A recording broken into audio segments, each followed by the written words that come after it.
یہ تلواروں کی جنگ نہیں تھی، یہ صبر، حکمت اور تدبیر کی جنگ تھی۔ عرب کی تاریخ میں پہلی بار تلوار نہیں، خندق فیصلہ کرنے والی تھی۔ مدینے کے گرد خندق کھودی گئی اور تاریخ نے نئی جنگی حکمت عملی دیکھی۔ یہ وہ جنگ تھی جہاں دشمن طاقت میں مسلمانوں سے کئی گنا زیادہ تھا، مگر حکمت عملی میں شکست کھا گیا۔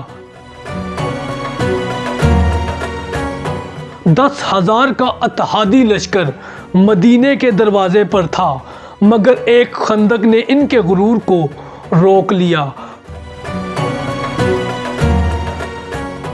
غزوہ خندق نے ثابت کیا کہ اسلام صرف بہادری نہیں، عقل اور تدبیر کا دین بھی ہے۔ بھوکے پیٹ اور سرد راتیں، یہ جنگ میدان میں نہیں، خندق کے کنارے لڑی گئی، اور تاریخ ہمیشہ کے لیے بدل گئی۔ یہ وہ جنگ تھی جہاں فتح تلوار سے نہیں، عقل سے ملی۔ اگر آپ غزوہ خندق اور اس جنگ سے جڑا تاریخی پس منظر اور کیسے مسلمانوں نے اس جنگ میں قریش کی مشترکہ فوج کو شکست دی، تو یہ سب اس ویڈیو میں۔ دوستو، غزوہ احد کے بعد قریش یعنی مکہ والوں کے دل میں انتقام کی آگ مزید بھڑک چکی تھی۔ اگرچہ وہ مسلمانوں کو مکمل طور پر ختم نہ کر سکے تھے، مگر اب وہ فیصلہ کر چکے تھے کہ اگلی بار صرف جنگ نہیں، مدینہ یعنی مسلمانوں کا مکمل صفایا کیا جائے گا۔ اسی مقصد کے تحت مکے کے سرداروں نے عرب کے مختلف قبائل سے رابطے شروع کیے۔ بنو نذیر کے یہودی سردار جو مدینے سے نکالے جا چکے تھے، خود مکے پہنچے اور قریش کو مسلمانوں کے خلاف بھڑکایا۔ یوں قریش، غطفان، بنو اسد اور بنو سلیم اور دیگر قبائل مل کر ایک عظیم اتحاد بن گئے، جسے تاریخ میں احزاب کہا جاتا ہے۔ یہ عرب کی تاریخ کا سب سے بڑا جنگی اتحاد تھا۔ تقریباً 10,000 جنگجو مکمل اسلحے کے ساتھ مدینے کی طرف بڑھ رہے تھے۔ دوسری طرف مسلمان صرف 3,000 تھے۔ وسائل ان کے پاس محدود تھے، کھانے کو کچھ نہ تھا، اور مدینہ ہر طرف سے محفوظ بھی نہیں تھا۔ یہاں خطرہ حقیقی تھا۔ اگر دشمن شہر میں داخل ہو جاتا تو انجام بہت بھیانک ہو سکتا تھا۔ رسول اللہ صلی اللہ علیہ وسلم نے فوراً مشاورت کا دروازہ کھولا۔ یہ اسلام کی قیادت کا وہ پہلو تھا جہاں ہر کسی کی رائے سنی جاتی تھی۔ اسی مجلس میں حضرت سلمان فارسی رضی اللہ تعالی عنہ نے ایک ایسا مشورہ دیا جو عرب کے لیے بالکل نیا تھا۔ انہوں نے عرض کیا کہ فارس میں جب دشمن کی تعداد زیادہ ہوتی ہے تو خندق کھود کر شہر کا دفاع کیا جاتا ہے۔ یہ تجویز نہایت انقلابی تھی، کیونکہ عرب کی جنگیں ہمیشہ کھلے میدان میں ہی لڑی جاتی تھی۔ نبی کریم صلی اللہ علیہ وسلم نے اس مشورے کو فوراً قبول فرمایا۔ مدینے کے اس حصے پر خندق کھودنے کا فیصلہ ہوا جہاں حملے کا خطرہ سب سے زیادہ تھا۔ مسلمان گروہوں میں بٹ گئے۔ ہر 10 افراد کو 40 ہاتھ خندق کھودنے کی ذمہ داری دی گئی۔ رسول اللہ صلی اللہ علیہ وسلم خود بھی خندق کھودنے میں شریک ہوئے، پتھر اٹھائے، مٹی نکالی۔ صحابہ رضی اللہ تعالی عنہ کے حوصلے بلند کیے۔ سردی، بھوک اور مسلسل محنت کے باوجود خندق کو مکمل کر لیا گیا۔ جب احزاب کا لشکر مدینے کی قریب پہنچا اور خندق دیکھی تو وہ حیران رہ گئے۔ ان کی گھڑ سوار فوج بیکار ہو چکی تھی۔ یوں بغیر تلوار اٹھائے ایک خندق نے دشمن کے غرور کو روک دیا۔ یہ صرف خندق نہیں تھی، یہ عقل، مشاورت اور نبوی قیادت کی فتح تھی۔ اب مکے کے لشکر کے سامنے ایک گہری اور چوڑی خندق موجود تھی جو ان کے لیے بالکل اجنبی تھی۔ 10,000 کے لشکر نے کبھی ایسی رکاوٹ نہ دیکھی تھی۔ گھڑ سوار آگے بڑھے مگر خندق نے ان کے قدموں کو روک دیا۔ یہ اس جنگ کا پہلا لمحہ تھا جب دشمن کو احساس ہوا کہ یہ جنگ آسان نہیں ہوگی۔ قریش اور ان کے اتحادیوں نے خندق کے کنارے ڈیرے ڈال لیے اور مدینے کا محاصرہ شروع کر دیا۔ دن گزرتے گئے مگر خندق پار کرنے کا کوئی راستہ ان کو نہ ملا۔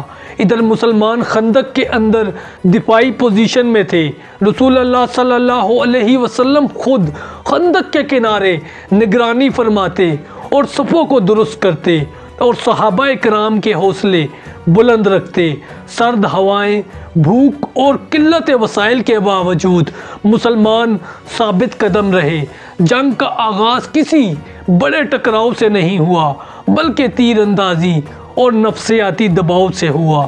دشمن خندق کے پار سے تیر برساتا، مسلمان ان کو جواب دیتے۔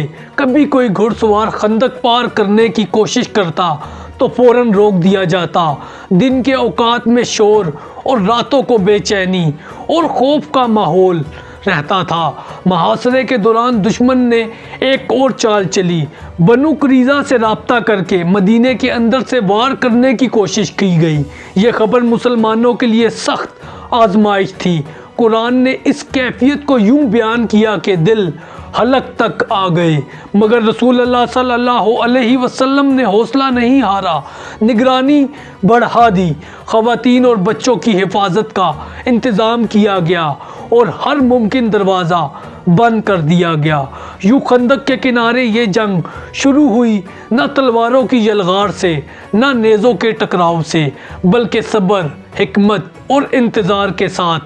محاصرہ طویل ہوتا جا رہا تھا۔ کئی دن گزر گئے، عذاب کے لشکر میں بے چینی پھیلنے لگی۔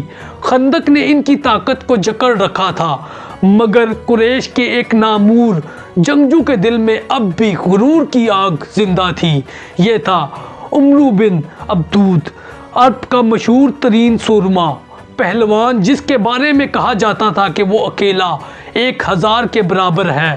بدر کی جنگ میں زخمی ہونے کے باعث شریک نہ ہو سکا تھا اور اب احد کا بدلہ بھی باقی تھا۔ ایک دن اس نے خندق کے ایک نسبتاً تنگ حصے کو دیکھا، گھوڑے کو ایڑ لگائی اور خندق کو پھلانگ گیا، اور اس کے ساتھ چند اور جنگجو بھی آگے آ گئے۔ خندق کے اس پار پہنچ کر اس پہلوان نے بلند آواز میں للکارا، ہے کوئی جو مجھ سے مقابلہ کرے؟ میدان میں خاموشی چھا گئی۔ یہ معمولی چیلنج نہ تھا، اس پہلوان کا نام ہی دل دہلا دینے کے لیے کافی تھا۔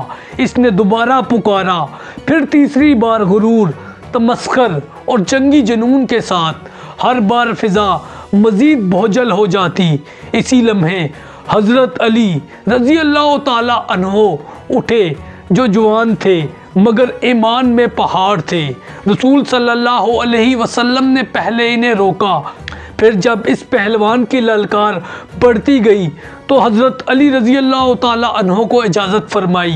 حضرت علی رضی اللہ تعالی عنہ خندق پار کر کر میدان میں اترے۔ اس پہلوان نے تمسخر سے پوچھا، تم کون ہو؟ جواب ملا، میں علی ہوں۔ مقابلہ شروع ہوا، تلواریں ٹکرائی، میدان گرد سے بھر گیا۔ کچھ دیر کے لیے دونوں نظروں سے اوجھل ہو گئے، پھر ایک زوردار وار ہوا اور یہ پہلوان زمین پر گر پڑا۔ تکبیر کی گونج نے فضا کو چیر دیا۔ یہ صرف ایک شخص کی ہلاکت نہ تھی، یہ احزاب کے حوصلے کی شکست تھی۔ اس پہلوان کے گرتے ہی دشمن کے قدم ڈگمگا گئے۔ خندق کے پار آنے کی ہمت کسی میں نہ رہی تھی۔ رسول صلی اللہ علیہ وسلم نے فرمایا کہ علی کا یہ وار قیامت تک کی عبادتوں سے افضل ہے۔ یہ وہ لمحہ تھا جب خندق کے کنارے حق اور باطل کا فیصلہ ہو چکا تھا۔ عمرو بن عبدود کے انجام کے بعد خندق کے کنارے فضا بدل چکی تھی۔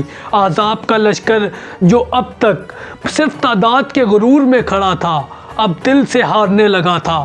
خندق پار کرنے کی جرأت کسی میں باقی نہ رہی تھی۔ دن گزرتے گئے، کئی دن گزر گئے، مگر کوئی فیصلہ کن حملہ نہ ہو سکا اور نہ مدینے کے اندر داخل ہونے کا ان کو راستہ ملا۔ محاصرہ کافی طویل ہو چکا تھا اور دشمن کے حوصلے آہستہ آہستہ ٹوٹنے لگے تھے۔ ادھر مسلمانوں پر بھی آزمائش کی انتہا تھی۔ بھوک، سردی اور مسلسل پہرہ داری نے